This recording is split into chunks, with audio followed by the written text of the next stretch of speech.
നമസ്കാരം. ഒരു വ്യക്തിയുടെ ജീവിതത്തിൽ പല തരത്തിലുള്ള മഹാഭാഗ്യങ്ങൾ കടന്നു വരും. അത്തരത്തിലുള്ള ഒരു മഹാഭാഗ്യം തന്നെയാണ് ഗജകേസരി യോഗം. വേദ ജ്യോതിഷപ്രകാരം നോക്കുകയാണ് എങ്കിൽ വ്യാഴവും ചന്ദ്രനും തമ്മിലുള്ള ബന്ധം ഏറ്റവും ശുഭകരമായാണ് കണക്കാക്കപ്പെടുന്നത്. അതിനാൽ തന്നെ വ്യാഴവും ചന്ദ്രനും തമ്മിലുള്ള കൂട്ടുകെട്ടിലൂടെ പിറവികൊള്ളുന്ന രാജയോഗം തന്നെയാണ് ഗജകേസരി യോഗം. ഗ്രഹനില പ്രകാരം നോക്കുമ്പോൾ ചന്ദ്രന്റെ സ്ഥാനത്ത് നിന്നും കേന്ദ്രത്തിലോ 1, 4, 7, 10 എന്നീ ഭാവങ്ങളിലോ വ്യാഴം വരുമ്പോഴാണ് ഗജകേസരി യോഗം രൂപാന്തരം കൊള്ളുന്നത്.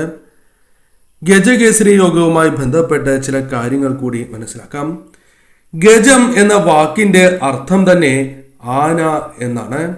ബുദ്ധിയുടെയും അറിവിന്റെയും പ്രതീകം കൂടിയാണ് ആന. കേസരി എന്നാൽ സിംഹമാണ്. അളക്കാനാകാത്ത അധികാരവും ശക്തിയുമാണ് ഇവിടെ കേസരി എന്ന വാക്കിനാൽ സൂചിപ്പിക്കുന്നത് പോലും. ആനയും സിംഹവും വളരെ ശക്തിയുള്ള അഥവാ വളരെയധികം ആധിപത്യം പുലർത്തുവാൻ സാധിക്കുന്നതായ മൃഗങ്ങളാകുന്നു. അതിനാൽ തന്നെ ഗജകേസരി യോഗവുമായി ബന്ധപ്പെട്ട് അത്രയധികം നേട്ടങ്ങൾ പോലും വന്നു ചേരാം. വളരെ സാധാരണമായ രാജയോഗം തന്നെയാണ് ഗജകേസരി യോഗം. അതേസമയം എല്ലാ ഗജകേസരി യോഗങ്ങളും ഒരേപോലെ ഫലങ്ങൾ തരുന്നില്ല എന്നതാണ് വാസ്തവം. ഇന്ന് ചില കാര്യങ്ങൾ പ്രധാനമായും ജ്യോതിഷത്തിൽ സംഭവിച്ചിരിക്കുകയാണ്. ഇന്ന് ഇടവം രാശിയിൽ വ്യാഴത്തിന്റെയും ചന്ദ്രന്റെയും സംയോഗം ഉണ്ടാകാൻ പോവുകയാണ്. ഇതിലൂടെ ഗജകേസരി യോഗം അഥവാ ഗജകേസരി രാജയോഗം പിറവികൊള്ളുന്നതുമാണ്. ശുക്രന്റെ ആധിപത്യമുള്ള രാശിയാണ് ഇടവം രാശി. ഗജകേസരി യോഗത്തിന്റെ ഗുണഫലങ്ങളും സൗഭാഗ്യങ്ങളും അതിനാൽ തന്നെ പ്രധാനമായും ചില രാശിക്കാർക്ക് ജീവിതത്തിലേക്ക് വന്ന് ചേരുന്നതായ അവസരം കൂടിയാണ് ഇന്നേ ദിവസം. ഏതെല്ലാം രാശിക്കാർക്കാണ് ഇത്തരത്തിൽ സൗഭാഗ്യങ്ങൾ തേടിയെത്തുന്നത് എന്ന് ഈ വീഡിയോയിലൂടെ വിശദമായി തന്നെ മനസ്സിലാക്കാം. ആദ്യത്തെ രാശിയായി പരാമർശിക്കുന്നത് ഇടവം രാശിയാകുന്നു. ഗജകേസരി യോഗം രൂപം കൊള്ളുന്ന ഇടവം രാശിയിൽ പിറന്നവർക്ക് ഈ രാജയോഗം ഏറ്റവും ശുഭകരമായ അഥവാ അസുലഭ യോഗങ്ങൾ നൽകുന്നതായ സമയമാകുന്നു.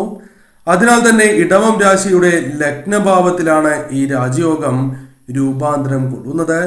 തത്ഫലമായി ഇടവം രാശിക്കാർക്ക് വളരെ അനുകൂലമായ ഫലങ്ങൾ, ആകർഷകമായ ചില കാര്യങ്ങൾ വന്നു ചേരും.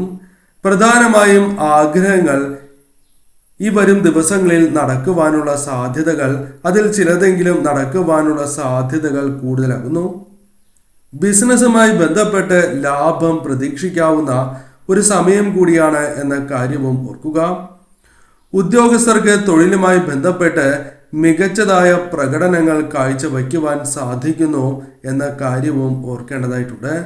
പുതിയ വരുമാന സ്രോതസ്സുകൾ തുറക്കുവാനുള്ള അഥവാ ഒന്നിൽ കൂടുതൽ വരുമാന സ്രോതസ്സുകളിൽ നിന്നും ധനപരമായ നേട്ടങ്ങൾ വന്ന് ചേരുവാനുള്ള സാധ്യതകൾ കൂടുതലാകുന്നു. ധനം സമ്പാദിക്കാനുള്ള അവസരങ്ങൾ ജീവിതത്തിലേക്ക് കടന്നു വരും. കൂടാതെ പല വ്യക്തികളുമായുള്ള പരിചയം നിങ്ങൾക്ക് വളരെ അനുകൂലമായി ഭവിക്കും. പുതിയ വ്യക്തികളുമായുള്ള പരിചയങ്ങൾക്കും സുഹൃത്ത് ബന്ധങ്ങൾക്കും സാധ്യത കൂടുതൽ കൂടിയാകുന്നു. കുടുംബ ബന്ധങ്ങളുമായി ബന്ധപ്പെട്ട് ഉണ്ടായിരുന്നതായ പലവിധ പ്രശ്നങ്ങളെ തരണം ചെയ്ത് മുന്നോട്ട് പോകുവാനും കുടുംബജീവിതത്തിലേക്ക് സമാധാനം മടക്കി കൊണ്ടുവരുവാനും സാധിക്കുന്നതായ ഒരു സമയമായി മാറാം. ദാമ്പത്യ ജീവിതം കൂടുതൽ സുന്ദരമായി തീരുവാനുള്ള ചില സാധ്യതകൾ വന്ന് ചേരാവുന്നതുമാണ്. പങ്കാളിയുമായി ബന്ധപ്പെട്ട് സ്നേഹം, സഹകരണം എന്നിവ വർദ്ധിക്കുന്നതായ സമയം. ഇത്തരത്തിലുള്ള അനുകൂലമായ കാര്യങ്ങൾ നിങ്ങളുടെ ജീവിതത്തിലേക്ക് കടന്നു വരാൻ പോകുന്നു എന്ന കാര്യം പ്രത്യേകം ഓർക്കുക. തുലാം രാശിക്കാർക്ക് ഗജകേസരി യോഗം വളരെ അനുകൂലമായ ഫലങ്ങൾ, ശുഭകരമായ ദിവസങ്ങൾ വന്ന് ചേരുന്നതിന് സഹായകരമായി തീർന്നിരിക്കുകയാണ്. ഈ സമയം തുലാം രാശിക്കാർക്ക് വളരെ അനുകൂലമായ ഫലങ്ങൾ ജീവിതത്തിലേക്ക് കടന്നു വരും.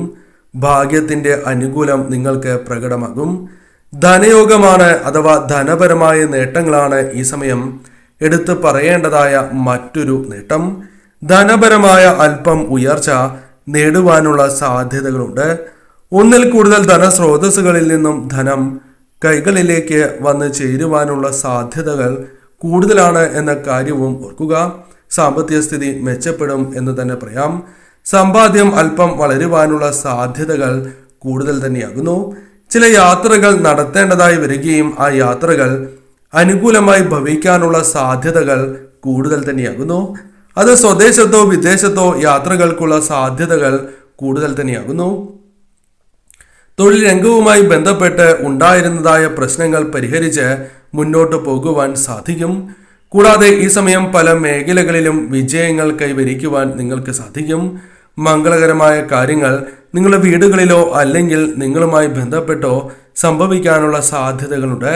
കൂടാതെ വിദ്യാർത്ഥികൾക്ക് അനുകൂലമാണ് സമയം. മത്സര പരീക്ഷകളിൽ പോലും വിജയങ്ങൾ നേടുവാനുള്ള സാധ്യതകൾ വളരെ കൂടുതലാണ് എന്ന കാര്യവും ഓർക്കുക. ഈ സമയം ധനപരമായ നേട്ടങ്ങൾ, മനസ്സിന് സന്തോഷം പകരുന്നതായ കാര്യങ്ങൾ വന്നു ചേരാം. മനസ്സിനെ അലട്ടുന്നതായ ചില പ്രശ്നങ്ങൾ പരിഹരിച്ച് മുന്നോട്ട് പോകുവാൻ സാധിക്കുന്നു എന്നതും എടുത്തു പറയേണ്ടതായ മറ്റൊരു പ്രധാനപ്പെട്ട കാര്യമാകുന്നു. ഈ സമയം പൊതുവിൽ നിങ്ങൾക്ക് അനുകൂലമാണ് സമയം. ശരിയായ രീതിയിൽ ചിന്തിച്ച് പ്രവർത്തിക്കുക. മേടം രാശിയിൽ ജനിച്ചവർക്ക് അഥവാ ജനിച്ച നക്ഷത്രക്കാർക്ക് ഗജകേസരി യോഗം വളരെ അനുകൂലമായി തീരുന്നതായ സമയമാകുന്നു. ഈ സമയം നിങ്ങൾക്ക് പല രീതിയിലുള്ള അനുകൂലമായ കാര്യങ്ങൾ വന്നു ചേരാം. ധനപരമായ നേട്ടങ്ങൾ, ഒന്നിൽ കൂടുതൽ ധനസ്രോതസ്സുകളിൽ നിന്നും ധനം കൈകളിലേക്ക് വന്നു ചേരുക തുടങ്ങിയ കാര്യങ്ങൾ സംഭവിക്കാവുന്നതുമാണ്. അപ്രതീക്ഷിതമായ ധനയോഗമാണ് വന്നു ചേരുക. കൂടാതെ ഈ സമയം നിങ്ങളുടെ ജീവിതത്തിൽ പ്രതീക്ഷിക്കാത്തതായ ചില കാര്യങ്ങൾ സംഭവിച്ചു എന്ന് വരാം. ബുദ്ധിക്ഷമത കൊണ്ട് പല കാര്യങ്ങളും അനുകൂലമാക്കി തീർക്കുവാൻ സാധിക്കും. കൗശലം കൊണ്ട് പല വിജയങ്ങളും നേടുവാൻ സാധിക്കും എന്ന് തന്നെ പറയാം. വലിയ രീതിയിൽ ധനപരമായ നേട്ടങ്ങൾ, ധനം സമ്പാദിക്കുവാൻ സാധിക്കുന്നതായ അവസരങ്ങൾ വന്നു ചേരും. സാമ്പത്തിക സ്ഥിതി ഉയരുന്നതാകുന്നു. സാമ്പത്തിക ക്ലേശങ്ങൾ അകലുകയും കൂടാതെ ഈ സമയം ധനപരമായ നേട്ടങ്ങൾ വന്നു ചേരുകയും ചെയ്യും. കൂടാതെ ഈ സമയം പല വ്യക്തികളുടെയും മതിപ്പ് സമ്പാദിക്കുവാനും നിങ്ങളുടെ ബഹുമാനം, സ്വീകാര്യത വർദ്ധിപ്പിക്കുവാൻ സാധിക്കും. ഈ സമയം അംഗീകാരങ്ങൾ പോലും തേടിയെത്താം. കർമ്മമേഖല പോലും നിങ്ങൾക്ക് അനുകൂലമായി തീരും. ഈ സമയം പൊതുവിൽ നിങ്ങൾക്ക് അനുകൂലമാണ് സമയം എന്ന് മനസ്സിലാക്കി മുന്നോട്ട് പോവുക.